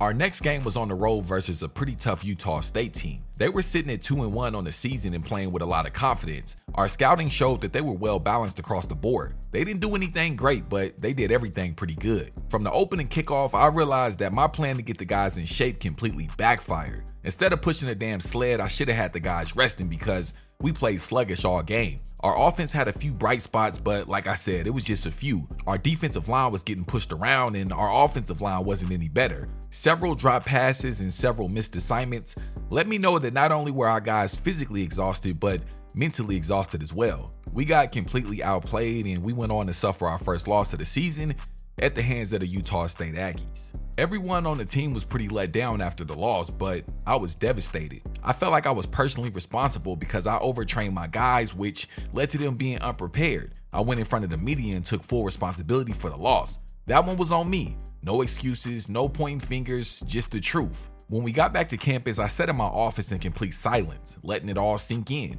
The noise, the frustration, the weight of it all. But then I realized something. This is where teams either completely fall apart or lock in, and we definitely wasn't falling apart. So I got up and got right back to work. So right now, everybody else is dwelling on the loss, but it's time for me to start planning for the future. Now first, we got Phil Isaac. He's our 4-star linebacker coming out of Ohio. Now as you guys can see, we have a slight lead on the University of Kentucky, but it's still too close to call it. Now we did go ahead and scout Phil out to about 60%, and honestly, I like what I see. Now, as far as recruiting, of course, we did go ahead and offer a scholarship, and we sent the house. Yeah, we sent the full blitz at Phil. And if you look at his interests, hey, the one thing we can see that he cares about right now is playing time, in which we have an A+. And everything else other than 2 categories, we're at a B or higher. So it's looking pretty good for Phil. Hopefully here pretty soon we can get him out on a visit. 3-star right guard Warren Woods, as you guys can see, we are in first place with him as well. Now, we did go ahead and offer him a scholarship, and we set him up on a visit for when we play Jackson State. Now, what I'm gonna go ahead and do, I'm gonna just shoot him a DM, just to let him know I'm thinking about him. Now, when I was going through the comments, I saw a lot of you guys telling me, don't forget to spend our coaching skill points. So let's go ahead and do that right now. As you guys can see, I am a motivator type coach. So what we're actually gonna do, we're gonna go ahead and upgrade our offensive line first, and then our defensive line. And then we're gonna go ahead and sprinkle a little bit of love to our quarterback, just to help them reach their potential a little bit quicker. So that'll leave us with 16 skill points, and I think that's cool for right now with the changes that we did make. Maybe we'll tap back in and make a few more changes next week. At home, taking on Jackson State. Now, they're sitting at 2-2 on the season, so they're definitely a solid opponent, and I'm sure they came to play. Now, this game is extremely important because we have several recruits in the house on a visit. Now, a win here can do great things, but a loss, as you guys know, it can be catastrophic. So it's very important we pick up a victory today. Early on in our first offensive series, it was clear that our offensive line was definitely outmatched. The defense of Jackson State was getting pressured basically all day. Tyler Olsen was struggling to make reads, but he did his thing, as you can see, getting a strike right outside the goal line. And then on 4th and goal, we could have went with the field goal, but I decided to go for it. He threw a dart, but it was dropped in the end zone. Our defense stepped up, holding Jackson State to just a field goal, but we were down by 10 with just under 2 minutes left in the third quarter. We were facing a 4th and 1. I decided to go for it again, and luckily we were able to convert. Our offense was able to work the ball to right outside the end zone, and on 2nd and goal, we went with the halfback screen to freshman running back Wesley Teague, and he was able to find a hole and find the end zone, giving us our first touchdown of the game. The 4th quarter hit, and we were still trailing by 3, which was a good thing. That meant our defense stepped up and put the ball right back into the hands of our offense. Now, throughout the drive, our offense struggled a little bit. Honestly, Tyler Olsen did not have time to get rid of the ball, but they were able to work the ball down to right outside the goal line. Then on 1st and goal, just like on our last scoring drive, we looked to our freshman running back Wesley Teague, and he stepped up and got his 2nd touchdown of the day. With just under 2.5 minutes left in the 4th quarter, we had the 4-point lead, so we were in pretty good shape, but Jackson State had the ball, and all they had to do was score a touchdown to win the game. But our defense wasn't just finna roll over. Nah, they had been playing well all day, but right then is when it mattered the most. On 4th and 19, Jackson State quarterback threw an absolute bomb down the field, but hey, it got tipped right into the hands of our defense. Now, y'all should already know what that meant. That meant we had officially picked up our 4th win of the season, a very hard-fought victory at home. Finally, Phil Isaac, our 4-star linebacker, reached his top 5 in recruiting, so that meant we could finally schedule a visit. So we got him set up to come in town week 7, and what we did, we sold him on playing time. Also, this is going to be a complimentary visit because strong safety Brendan Griffin will be in town as well. Now, as I said before, I'm going to be recruiting on future needs as well. So just because we have enough players in one spot, that don't mean I'm not looking for new players. So I actually went out and found 4 new 4-star recruits. We got a right tackle, Slade. We got cornerback Jalen Vernon. We got Kevin Fournette, and we got Jaquez. Now, they are all 4 stars, and I sent the house on all of them. They have basically open recruiting, and as you can see, I sent the house on Jalen, and we cracked his top 8. Nobody else has offered him a scholarship, so hey, it's looking pretty good. Now, I just recruited him out to about 20%. He has excellent speed. His press is his press is good, but his zone coverage is kind of sketchy, but everything else is looking pretty good. So, hey, hopefully we can pick up a win this week, and maybe, just maybe, we'll crack the top 5 schools on these new 4-star recruits. Back at home this week, taking on a pretty solid 3-1 FIU. But before we get into this one, we got to acknowledge the beautiful alternate uniforms. Not only that, but senior receiver Demetrius Williamson has officially become an impact player in his offense. So, hey, let's see what he could do here on 3rd and 9. A little bit of play action, the sack, and the fumble. Luckily, we were able to recover that fumble. Now, redshirt senior Ian Wells is out for the field goal attempt. Only from 18 yards, he knocks it down today. He struggled from deep in the past, but today he seems to be on the money. We find ourselves back in the red zone. Our defense has been doing their thing, holding FIU to 0 points. Now we have a chance to go up by 2 scores. 3rd and goal, 2 minutes left in this first half. Tyler Olsen standing in the pocket, taking a shot over the middle, and he finds junior tight end Alex Gunderson, putting us up by 2 scores. Here we are in this third quarter looking at a 4th and 5. Now, normally I would probably go for it, but I don't know. The offense has kind of been shaky today, so we're going to go with a 33-yard field goal. Senior kicker Ian Wells is able to knock it down. Like I said, man, today he's on the money. The defense has stood firm all game, but here we are, 4th and 4, kicking off this fourth quarter. We need to stop. Taking a shot over the middle, and he goes into the end zone completely untouched. And just like that, everything flipped. We were pretty much coasting on our way to a victory, but now we're trailing by 1, and we got our back against the wall. What is going on? 2nd and goal, we need a big stop. We need a big stop here, at least hold them to a field goal. That should have been a tackle. That should have been a tackle. What is going on, man? It's not looking good, but we still got a chance. 2-minute warning just hit, and we need a miracle. 3rd and 8. Tyler Olsen dropping back in the pocket. Come on. 4th and 8. This is for everything. I need Demetrius Williamson to step up. Somebody shake open. Somebody shake loose. Wide open across the field, and he overthrew him. And just like that, we suffer our 2nd loss of the season. This one hurts because this is one that we definitely should have won. Big week 7 game ahead of us because we got 4-star Phil Isaac in for a visit. We've been recruiting this guy all season, man, so it's very important that we make a good first impression. Now, remember I mentioned adding those few 4-stars to my recruiting list? Well, hey, I did the right thing by sending the house. Look at my boy Slade. He added us to his top 3. And then we got Jalen, 4-star corner, who we definitely need right now, but he'll be here next year if everything works out. We jumped to number 1 on him. Then we got Kevin. We cracked his top 10 at number 6. And then finally, 4-star receiver Jacquees, we jumped to number 1. Now, 3-star defensive tackle Carl Irvin, I went ahead and scouted him out to 100%, and honestly, I'm not impressed with any of his attributes. I mean, he has a 59 speed, a 77 tackle, which is decent, but his finesse move is a 63, power move 63, block shedding 68, like nothing really stands out. Now, we do have a visit scheduled for him week 11 versus Sam Houston, but yeah, I'm not too excited about it. We got New Mexico State here in front of us today. Now, we are coming off of a tough loss last week here at home versus FIU. I told the guys basically just to put it past us and lock in this week and let's go pick up a victory. So I'm hoping everybody has their head on straight. Here we are on 3rd and 14. And yeah, our first offensive drive, as you guys saw, definitely did not go according to plan. Now here we are, 1st and goal with our back against the wall, but we're able to pick up a huge sack. Let's see if we can get a stop here on 3rd and goal. Quarterback got all the time in the world. Able to get the stop. Let's go. Out here on 4th and goal, obviously they elect to go for the field goal, and it's off to the right. The stop on that last drive is exactly what we needed, but now we find ourselves facing a 4th and 7. We're right at center field, so I elected to go for it, man. Let's see what Tyler's going to do with it. Clean pocket. Demetrius is able to come down with it. Let's go. Huge 3rd and 6. Offense has a lot of momentum. Taking a shot over the middle. I don't know what it is about them two. They just haven't been able to get on the same page. But anyways, we got our red shirt senior out here looking to knock down a field goal for us, and it also is far right.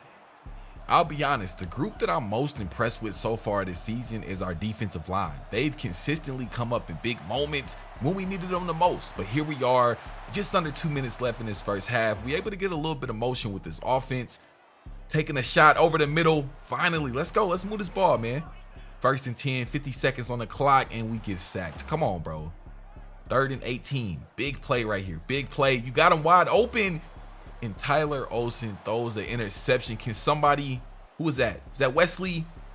He's not going to catch him. Wow. That is the last thing we needed before the half. A damn pick 6. That first half went just about as bad as possible, but that's a good thing because we're only down by 10. So we're definitely still in this game. We just need some momentum. Wide open. Demetrius Williamson comes down with it. What an excellent way to start off this second half, man. Giving us a touchdown, a huge bomb over the top of the defense. Let's go. Kicking off this fourth quarter, only down by 3, 2nd and 6. Let me see what our defense is going to do. They've been holding us down all game, and what is that? 1st and goal, back against the wall. They're keeping it on the ground and getting in the end zone. All right, so this is the situation. 10-point game, 1 minute left in the fourth. Hey, this is it right here. We don't need it all. We got another down, and we'll pick up the first. Let's go. Let's move the ball. 1st and 10, 55 seconds left. Clock stop. Let me see. We got corner routes across the board. Demetrius Williamson cutting out wide. Can he get it to him? And he does. Players make plays. That is why he is an impact player in this offense. Now we need the defense to step up. We need some stops, man. 47 seconds left, 2 timeouts. Good stop, quick timeout. Now, I wonder if I should have took that timeout. I'm not sure, though. 2nd and 11. We got 1 timeout left. We need to stop, keeping it on the ground. We got the stop finally, another timeout, but too little too late. And another loss at home, man. This one hurts. 3 points, man. And we had recruits in the house. Coming off our tough loss versus New Mexico State University, my first thought was about Phil Isaac. He's our 4-star linebacker, and he was in attendance. So what I'm going to go ahead and do, I'm going to remove Sit in the House, and we are actually just going to hard sell him now that we know 3 of his interests. So we have to do whatever we can to get this guy in here. So he cares about brand exposure, proximity to home, and playing time. So I think, yeah, so we're actually going to go ahead and hard sell him. We're going to pitch that we searching for a star, and he is our guy. And again, just checking back in with the 4 stars that we added. Looks like our right tackle, Slade, we still are in 2nd place. Nebraska has a slight lead on us. My boy Jalen, we are actually out in front, and we have sent the house on all 4 of these guys. Kevin, we are leading, and we have a pretty good lead as well on Jaquez, who is the 4-star receiver. So, hey, I think we're in pretty good shape so far. Now, when it comes to upgrading my coaching abilities, I think I want to take the balanced approach. So we already upgraded the passing game, the defensive line, and the O-line. So this go round, I am going to go ahead and upgrade our running back game, our linebackers, as well as secondary. Yeah, we're going to definitely upgrade those DBs, and maybe next go around, we'll focus on our receivers. We find ourselves back on the road, taking on 2-4 Middle Tennessee. Now, this team has only won 2 games all season, so this is the perfect opponent for us to jump back into the win column against. We're coming off 2 straight losses, and I'm not trying to see what 3 feel like. Anyways, Tyler Olsen scrambling out the pocket, picking up the first down with his feet. That part of his game is what I really hope to see more throughout the season. Anyways, a huge 3rd and 12, taking a shot downfield to Dimitri is not able to connect. Our defense was able to get the stop, giving us the ball back. Now we're right outside the red zone. Let's see if we can capitalize here. Tyler Olsen has a clean pocket, taking a shot. Scott McLawler able to come down with it. Wesley Teague in the backfield here. We're going to see how he's feeling today. Find a hole, and he's able to score the first touchdown of the game. Let's go. Out here on defense, 2nd and 5. Let's see if we can come up with a huge stop here. They go with the quarterback keeper, keeping it on the ground. Chase Freeman with the big hit, and he goes down in pain. Damn it. That is not what we needed. Our star linebacker, Chase Freeman, has exited the game with injury, and Middle Tennessee took immediate advantage running it to his side. So Chase Freeman is getting checked out. As you guys can see, he is not on the field. So that is something to keep an eye on. Like I said, Middle Tennessee is targeting his area. That's exactly where he would have been. Somebody on this defense has to step up. We need to hold these boys to a field goal. Who's it going to be? Okay, good stop. 3rd and goal. We need 1 stop. 1 stop. Let's get off the field. Come on, man. Too easy. Let's see if we could put something together. We got 51 seconds left. 3rd and 10. Good clean pocket for Tyler. Standing tall in the pocket, looking for Scooter, and he comes down with it. Let's go. Let's go. All right, here we go. 2nd and 4. A little bit of play action. Tyler Olsen taking it off, picking up the first with his feet. 1st and 10. Just over 25 seconds left. Let's get in that end zone. Scooter Page over the middle, and he comes down with it. They finally connect.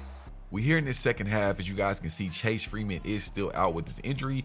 So hope, bro, come on, man. They running into his side every time. We got to lock in, man. We got to lock in. It's getting real. Kicking off this 4th quarter. Keeping it on the ground with Spencer Strickland. Good run up the middle. Let's keep it going. 2nd and 3. Let's keep it going. Keeping it with Spencer again. Able to pick up the first down. We got Wesley Teague here on 3rd and goal. A little bit of an RPO. Keeping it on the ground with Wesley. And he finds the end zone. Overtime is here, man. We in overtime. 3rd and 10. All tied up at 21. We just need 1 stop, man. Let's hold these boys to a field goal. Chase Freeman is back in the game, but they are taking a shot deep. Let's go. Let's go win the game.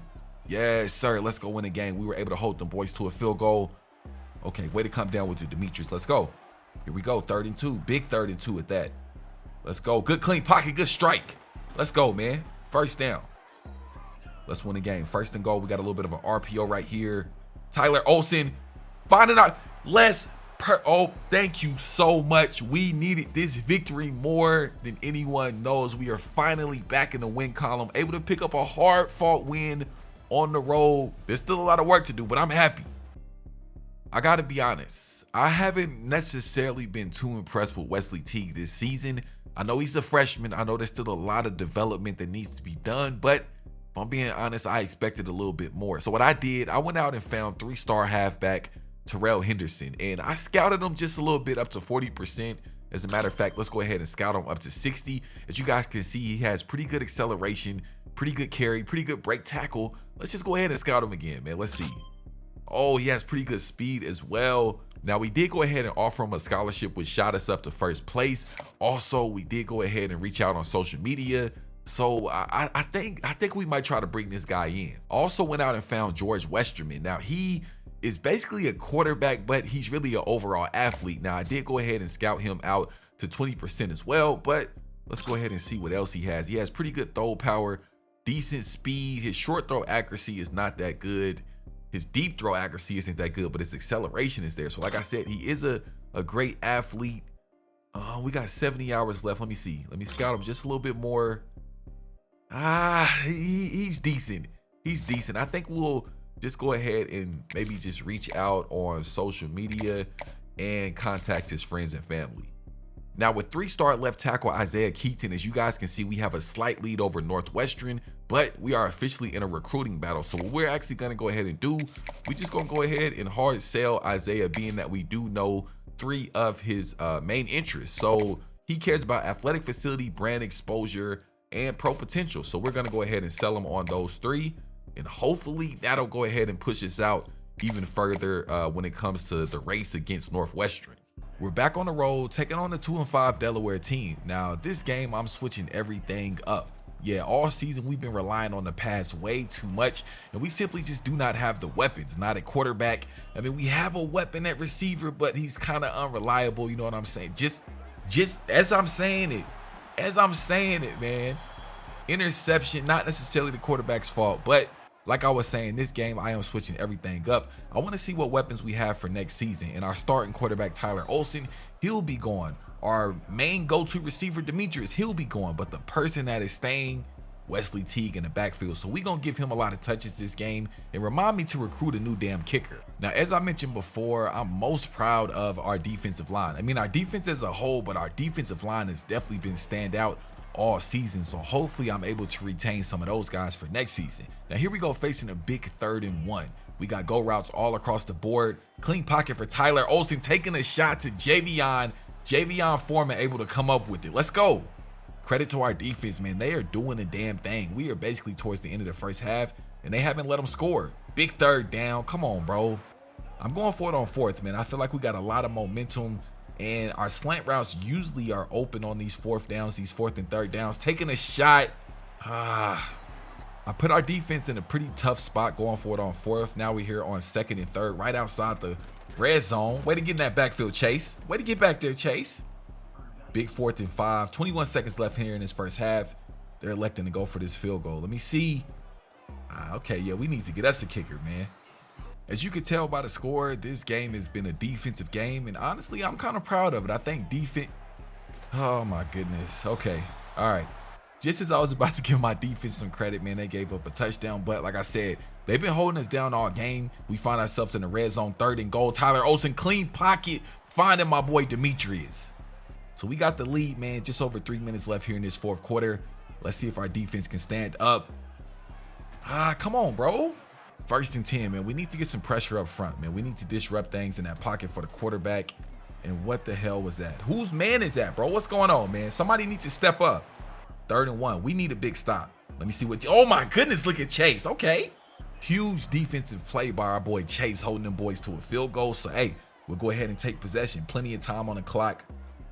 Let's see. What is he doing? Taking a shot over the middle. Good read. Good read, man. Those slants are killers, bro. Let's go. Big 4th and 9. Big 4th and 9, man. Let's go. All we need is a clean pocket. Just make the right read. Dropping back too far and throwing in the triple coverage. We got another huge 3rd down, man. I need our defense to step up yet again, man. I feel bad for our guys, but hey, it is what it is. Sending a full blitz. Chase Freeman comes free, getting a sack. Let's go. This is it. This is it, man. 33 seconds left in the game, and we can win it all. We just need to put together a drive, man. Take your time. Taking a... What are you looking at, bro? Yeah, it's not looking good, man. 26 seconds left, first and goal. They could win it with literally anything, a field goal, anything. And they are off. I can't even talk. Our defensive line got bullied. Yet another loss on the road, man. The one bright spot after a loss is after the game, I got word that Brendan Griffin, our 3-star strong safety, officially committed to us. Checking back in with 2 of our freshly added 4-star athletes, we got Jalen Vernon, who we still have a pretty good lead on, sitting in first place. Now, we did go ahead and get him set up to come out on a visit. So week 11, when we play Sam Houston, he will be in the house. Also jumping down to Kevin Fournette. We also have him set up to come out on a visit the same week as well. Not only that, but we are still in first place. Now, going up to Slade, we are trailing behind Nebraska, man. We haven't unlocked the ability to schedule a visit just yet, but we have, of course, sent the house to Slade. Now, our other 4-star receiver, Jacquees, we do have the huge lead, still sitting in first place. Just haven't quite unlocked the ability to schedule a visit just yet. Checking back in with Phil, of course, again, we're still in first place, man, but he hasn't quite committed yet. I don't know, man. Ohio State is kind of catching up to us. It's looking kind of spooky, but I think we kind of got Phil on lock, if I'm being honest with you. Still in a head-to-head recruiting battle with Northwestern for Isaiah Keaton. Now, we did go ahead and hard sell him. We sent the house. We've done everything, man. All he has to do is stop playing games and commit. Now, when it comes to strong safety, Fatelli, I guess? Yeah, Fatelli. When it comes to strong safety, Fatelli, we have the lead. We're sitting in first place. Now, I did go ahead and scout him out to about 60%. As you guys can see, he has decent, basically he seems to be like an athlete. His catching is horrible, his presses and all that, but he is a strong safety. But when it comes to his acceleration and speed, that's where the money lies. So I think I kind of like where we're at on him. I went ahead and scheduled a visit for him. So he will be in town week 11 versus Sam Houston as well. So that's going to be a huge week recruiting wise for us.